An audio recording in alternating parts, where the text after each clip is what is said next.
Yes, son? It seems like there are so many big problems in the world.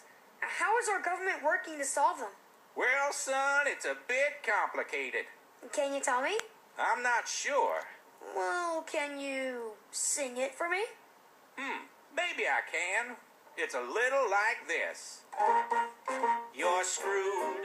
Yeah, you're totally screwed. There's 10 billion people and not enough food. They're cutting down the forests, the earth's getting hotter, the air's full of poison, and so is the water. You're screwed. You're one screwed little dude. The ocean's a sewer full of crap that's been spewed.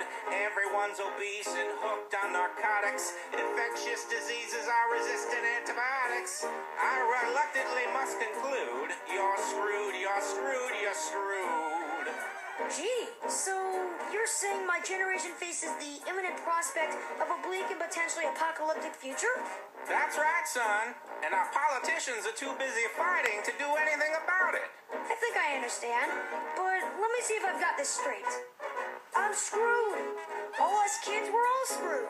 Our Congress is dysfunctional, gridlock has ensued. The squabble and fight while all our problems are festered. Solutions getting stonewalled, filibustered, and sequestered. So I'm screwed. You're screwed. That's the right attitude. It's a tragic situation into which I've been clued. Our problems are bad and they're not getting better. Well, at least with global warming, I don't have to wear a sweater. Now you're thinking. Infrastructure's crumbling. The schools are a joke. I'll spend my life paying for the mistakes of the old folk. Yeah, I don't mean to be rude, but you're hosed. I'm You're screwed.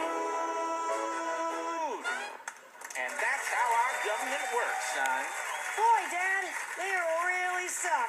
Yes, they do, son. They really suck. Oh well, you want to get drunk? Again?